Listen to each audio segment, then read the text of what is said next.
Come closer. The shadows have missed you, and tonight they have a new story to tell. Welcome to Scary Stories After Dark.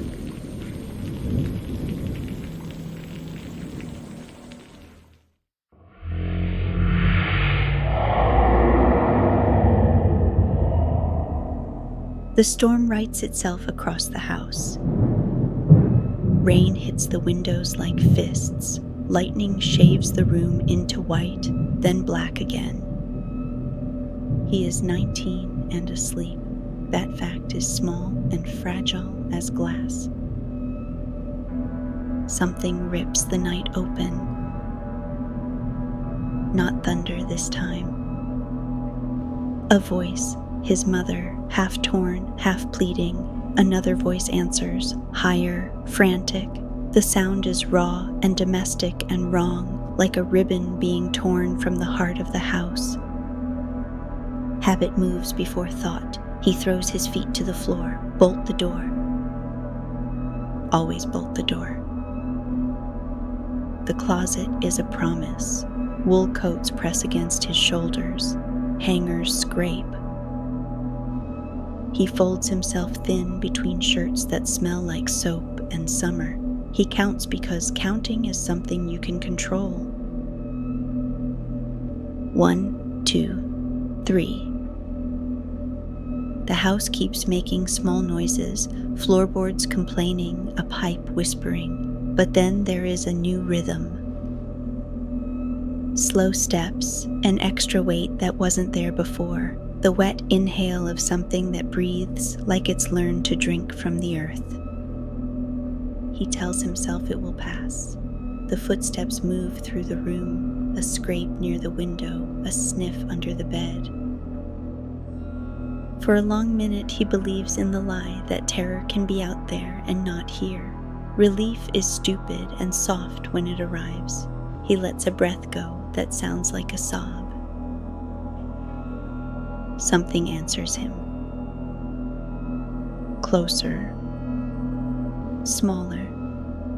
There is a sound that is wrong in its ordinary shape, a child's hum folded over something hard and hungry. In the lightning he sees, for one ridiculous second, a freckle. A small cluster of sun on a pinky. Recognition hits like a blind elbow. He tastes jam and crayons in his memory. Someone who used to steal cookie crumbs, who used to braid hair on a porch in July. A thin hand presses the inside of the closet door. It is too thin. The skin is smudged with dark soil. The nails are ragged, nothing neat about them. Teeth marks left by something that didn't know yet it had teeth. The thumb bears the freckle he remembers. His mind pulls at that freckle like a clue on a string. The flash of lightning shows a mouth. Too wide. Stained in the dull rust of dried things, eyes that are bright where they should be soft. The face is still, and then it is not. A sound comes from that small throat, half a giggle, half a snarl. He whispers a name like a prayer. It is small and stupid, and for a second he believes the sound can call her back. The thing inside the closet moves with a speed that has no right in a child's body. Fingers find his hair, then his throat.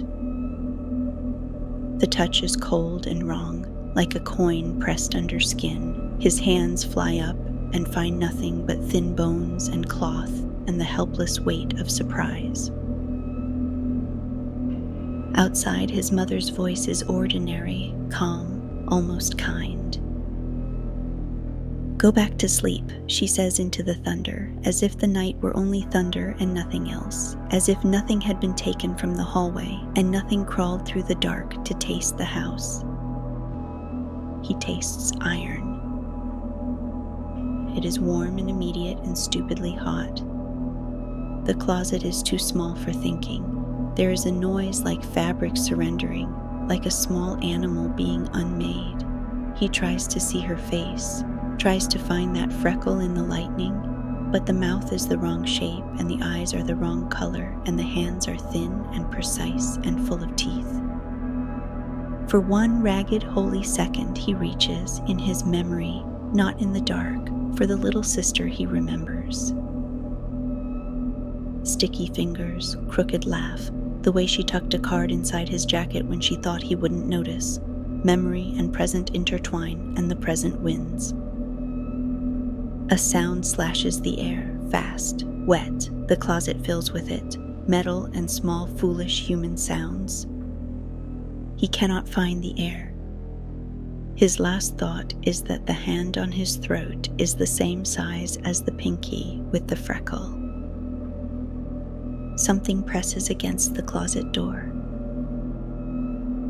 And then everything goes black. Dawn tastes like metal and cold coffee. The crime scene is a house yawning open to the street, tape, flattened flowers, a chalk outline someone forgot to finish. Neighbors stand in small, polite knots like birds on a wire. The town hums, too bright for the dark thing it is trying to hide. Winnie pulls her jacket tighter. Her mouth is a blade in jokes. Thea has her hands in her pockets, fingers curled like she's holding herself together. Alex smirks because smirking is what he does when everything else feels too heavy. Ben walks a half step behind, eyes scanning the ground like he can read answers from dirt. They lean on the irony of Halloweentown Eve. Paper bats still glued to porch eaves, fake cobwebs sagging with real dew, pumpkins with toothy grins watching solemnly. The town decor looks wrong here, like confetti at a funeral. The cops say whole rooms emptied out, somebody whispers. Like a feast happened and left the plates with no food. The words curl through them, graves dug, bodies gone, more missing families. The rumor is a shadow with teeth. Winnie scoffs. Great, October's off to a fun start.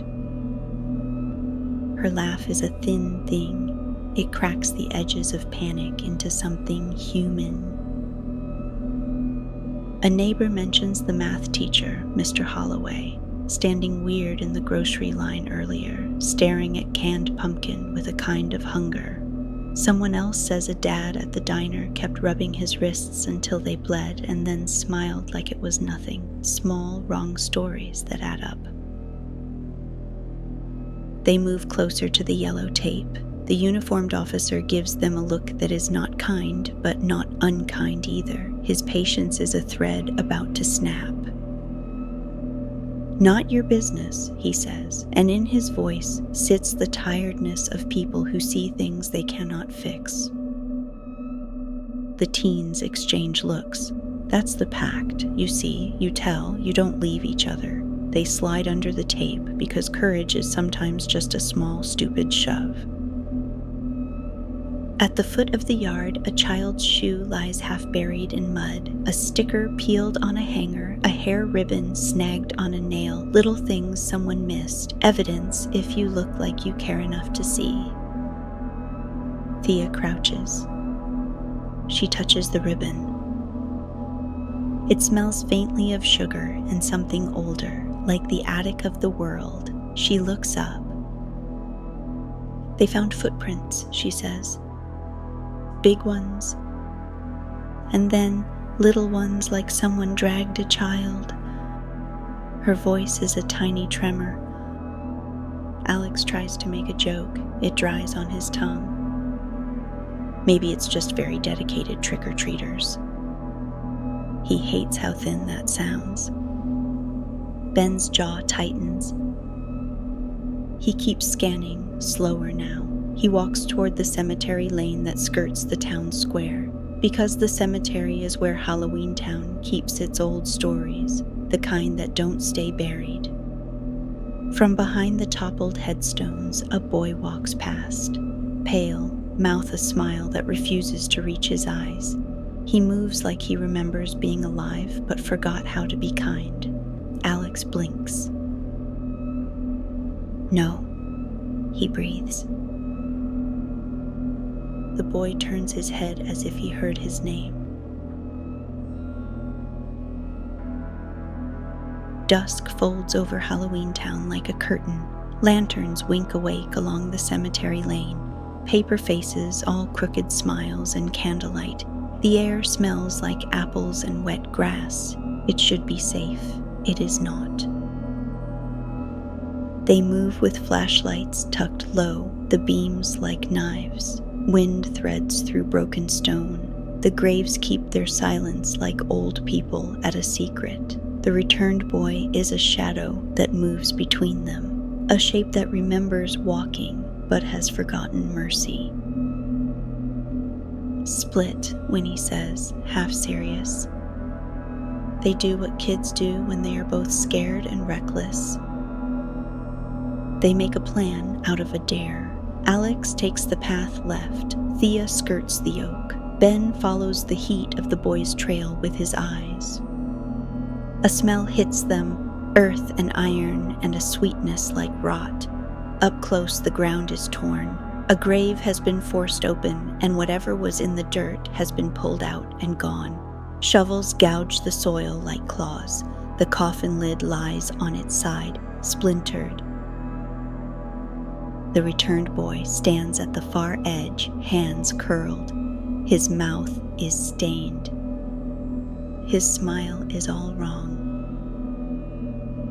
Winnie edges forward. "Hey," she calls, voice trying for light and landing on brittle. "You lost, buddy?" The boy tilts his head. His eyes find her, slow and bright and empty. He moves with a crooked gait, a puppet with a cruel seam. When he steps, the grass does not make the right sound.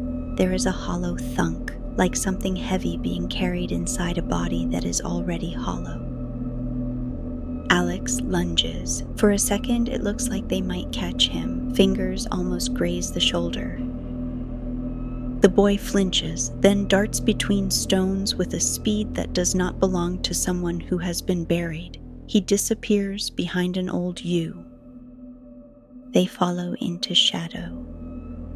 The ground is torn deeper here. Hands have dragged something heavy, small bones, bits of cloth, evidence like a bad postcard from the dark. Thea makes a sound that is not a laugh and not a sob. Ben kneels. He presses his gloved hand into the earth to steady himself because he is a person who tries to touch answers when nothing else will do. Dirt smears across the fabric. He rubs his palm, thinking nothing of it. Habit. He pulls his hand back and stares. There are teeth marks imprinted in the glove, rows of tiny crescents pressed as if something had bitten straight through the fabric and left its business behind. He lifts his hand to his face and tastes the same iron that has been following them like a shadow. Ben wipes his glove on his jeans and finds teeth marks on the palm where no teeth should be. School smells like paper and cheap sanitizer. Fluorescent lights hum a bored, steady song. Kids move like a slow stream, backpacks thumping, laughter tight at the edges. Everything is trying very hard to be ordinary. Mr. Holloway paces at the front of algebra like a man reciting lines he found in a book he doesn't remember reading. His eyes catch on nothing for long, and when he speaks, the numbers come out wrong, shapes of sums that fold into animal sounds. A pencil drops. No one picks it up. The room shudders with a small, patient wrongness. Winnie whispers two loud jokes to hide the feeling. Thea takes it in, mouth set. Alex laughs at something that isn't funny and then coughs it away. Ben keeps his hands under the table where they belong, fingers tapping the seam of his desperation like a metronome. Across the hall, a girl chews slowly on gum until the wrapper peels and the white of it sticks to her lip like a small, pale mask. A boy has dark smudges at his mouth that he refuses to wash. Someone's dog-eared novel is full of new margins. Tiny teeth marks along the worn spine. The counselor puts up a flyer for the Festival of Lanterns, bright colors, smiling masks. Parents pin it to boards with hands that tremble like someone hiding cold. The town hands them paper smiles that don't fit. On the walk home, Thea notices neighbors moving like sleepwalkers in daylight. Mr. Klein watering his lawn at noon with a slow, reverent motion. Mrs. Patel humming while she arranges apples into neat piles on her stoop as if counting them into something else. Faces are right but wrong, like photographs left too long in the sun. That night, Thea crawls into bed as if she can tuck herself small enough to be invisible. She sets her phone on the nightstand and leaves the lamp a breath away. Outside, the town sighs through its gutters. At midnight, there is the soft thud of footsteps down the hallway. They sound measured, like a ritual. Thea holds her breath and remembers the lullaby. One thin line looping in the dark, the same she heard once when the world was younger. Her door opens a hair. Her mother stands there, small in the doorway, hands folded. Her eyes are the wrong color in the moonlight, glassy and bright, not sleepy. She tilts her head the way someone listening for a secret. "We should feed the garden tonight," she whispers. They try to make sense with books and old town ledgers because when the world makes no sense, you look for paper that will lie to you in an organized way. The library smells like dust and lemon oil. The records smell older, like slow rot in polite handwriting. Winnie's fingers find a dated notice about harvest rights and an apology scratched into the margin. Thea finds a faded newspaper strip with the same town name and the same month circled in ink. October. Every few decades, a page with a missing family. Ben is quieter now. He jokes less. He wakes with the taste of metal in his mouth and a small, embarrassing thirst he tries to laugh off. They watch for the signs: paler skin, the way his smile lingers too long after he chews, how the sound of his breath catches on a shape inside his ribs. They try the things they read. Salt along thresholds, iron in a bowl, a circle of chalk and broken tiles. It feels like superstition when Ben laughs and says it's ridiculous. It stops feeling ridiculous when he wakes in the dark at 2 a.m. and his eyes catch the moon like a new thing he is learning to love. They set rules. No one goes alone, no one invites anyone in after dusk, and if someone bites, bind, don't kill. They choose bind because they are kids who still believe there is a soft option somewhere under the horror. Ben argues until he stops arguing. He says he's fine. He says he'll be okay. He swallows, and his throat makes a noise like someone trying to swallow the sea. They build a plan out of rope and old planks from the shed. Thea's hands shake as she knots things, long, efficient, the kind of knot that means you have decided to save someone even if you are saving the wrong person. They make a cot in the back room of the bakery because flour hides the smell of iron, and the baker is too stubborn to care once you beg him with old friendship. Ben laughs when they tie him, and the laugh is wrong and thin. "You're dramatic," he says, but the words fray. He leaks warmth like a lamp. They stuff cloth in his mouth to keep him from biting the rope. It turns out there are things that taste better than rope. Night presses against the windows. The town hums like machinery. Somewhere, a radio plays carnival music too slow and far away. Ben's heart rattles like a trapped animal. He turns his head toward them, and for a moment, the boy they know swims up through the riven face. "Tell them I'm sorry," he says, and it's a man's voice that squeezes glass. Winnie keeps her eyes on his face. Thea keeps her hands on the knot she tied. Alex stands at the door with his jaw set like a hinge. Ben's mouth opens. The edges of his grin sharpen. Something wet glints where a tooth should be dull. He leans forward as if to reach for Thea's hand, and his jaw works in a way that is not entirely human. The rope goes taut. The cornices creak. Ben tilts his head, and then, softly, delighted, he smiles with too many teeth. The knot snaps. The town throws itself into the festival like it can outshout the dark. Strings of lanterns loop the main street. Costumes bloom in every color. Witch hats, stitched masks, painted smiles. The square smells like roasted corn, cider, and candles. People laugh in the open and whisper when they think no one's listening. They move through the crowd with practiced camouflage. School colors, casual smiles, eyes scanning. The parade is a moving wall of paper and music. A giant float shaped like a harvest queen lumbers past, garlanded in real dried flowers that crumble at a touch. Old women hand out sugar skulls with fingers that tremble like they're trying to hold secret objects. They find the place everyone pretends not to notice. The museum cellar under the town hall, a low room packed with relics wrapped in cloth.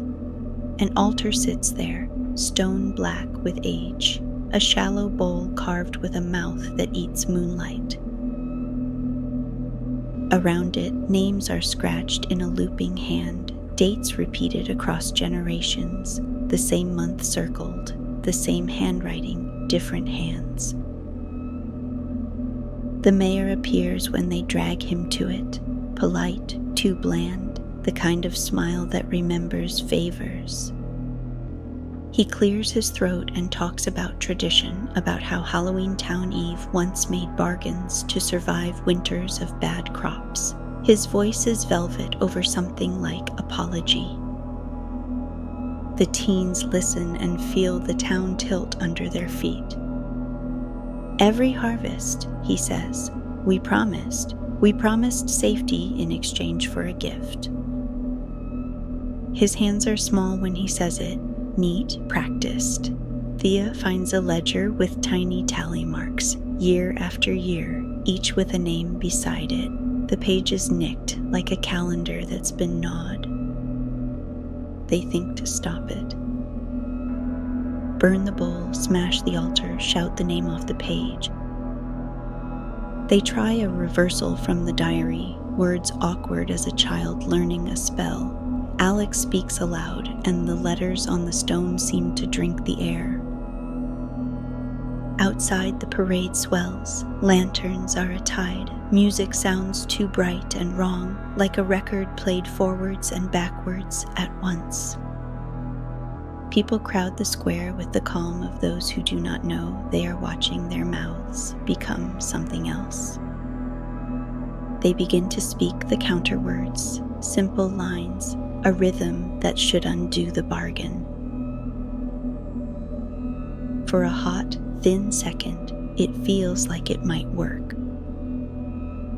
The air tightens. The carved mouth on the bowl inhales. A whisper of wind runs under the lanterns. Then a voice from the crowd sings their names. Not the mayor's voice. Not the mayor's practiced kindness. A voice low and patient and pleased, like someone reading off a shopping list. It sings their 4 names slow so everyone can hear. Winnie, Thea, Alex, Ben. The lanterns gutter. The square smells like ash and spilled cider. Lanterns sag but still glow.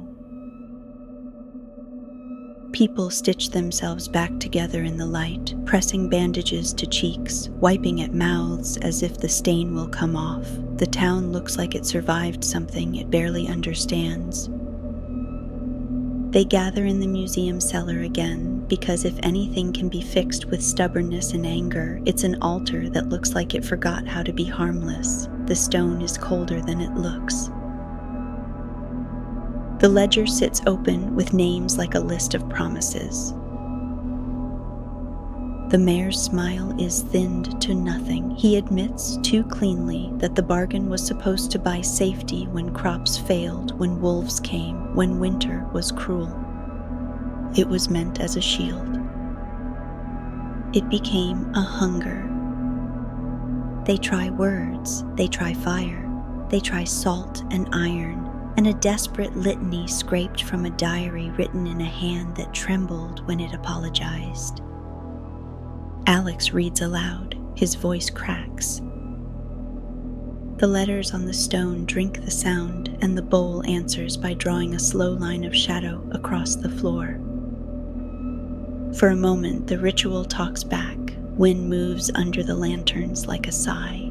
The carved mouth on the bowl inhales. The names in the ledger go pale. Then the crowd outside erupts. People not fully themselves, wearing the comfortable skin of neighbors and the cold teeth of something that is not done. The returned move through costumes. They surge into the square like a tide that knows the shore and the feast, both. Winnie grabs Thea's hand. Thea's fingers are slack. Ben is not there. He is a missing name on a page and a memory with sharp teeth. For a second, they think, maybe this is enough. Maybe the town was tired, and the bargain will end, and the dead will go back to sleep. They push the bowl into the fire. Smoke curls, and the bowl spits the smell of old things. The mayor sobs with a sound like a man finally measured against what he has done. The ledger catches at the edges. The bell in the square rings. The town inhales like someone waking up. People slump. Some fold their hands and go strangely still, asleep like a long sigh. Children cry once and then stop. A handful of people do not stop. They keep moving with the tenderness of hunger. Dawn comes thin and white. The immediate violence ebbs. The town breathes. Ambulances take the torn and the bitten. Priests and doctors and the stubborn baker keep watch. A woman weeps into a lintel. A friend counts heads. They tally survivors like a miracle ledger. They think they won for a morning. At noon, a grim, careful silence spreads through the town hall. Someone finds the ledger again, bound with twine. The dates are old, older than anyone wants to name. Beside them, a scrap of a diary slips out, a single line underlined with a fingernail. It remembers. It always remembers. They take the ledger to the square and tear pages out and burn them one by one as if that will unwrite what was written. The smoke tastes like apology. It tastes like nothing. Weeks pass and the wounds knit in crooked ways. The town tries to stitch itself back to ordinary. Parades less bright, costumes less crowded, lanterns fewer. Children return to school. The mayor speaks of reforms and memorials. People plant bulbs in spring like tiny acts of faith. At night, in rooms that once held only quiet, something hums. The lullaby, heard at the first breath in the closet, returns as a faint, involuntary thing. A mother humming with her tea kettle, an old woman whistling as she pins a banner, a child tapping a rhythm on a windowsill. The motif slinks back under the town's clean clothes like a whisper. They learn the rules, feed the bargain or be fed upon. They learn the calendars on their mantles. They write names and cross them out. They teach their children to keep doors bolted and candles lit on certain nights. They tell each other stories that end with the town surviving because someone once made a promise to an older, meaner thing. On the first October after the fire, the cornfields smell richer than they should. Harvest is better. The mayor points to the yield like a proof, and the town relaxes as if profit can be the same as safety. People sleep easier. The ledger sits in the museum, closed beneath glass and a new plaque. A vow remembered. On the attic shelf of a house that used to belong to the family from the closet, a single ribbon lies coiled in the dust. It is the kind you remember in a child's hair. It looks harmless. It looks like something small and ordinary. At midnight, a wind lifts the ribbon and it flutters once, like a small hand opening. Somewhere a lantern guttered but did not die. A faint hum, like a lullaby, unfurls, almost as if someone is checking a list and finding their name still on it. Halloweentown Eve sleeps. For a while. But the calendar keeps turning.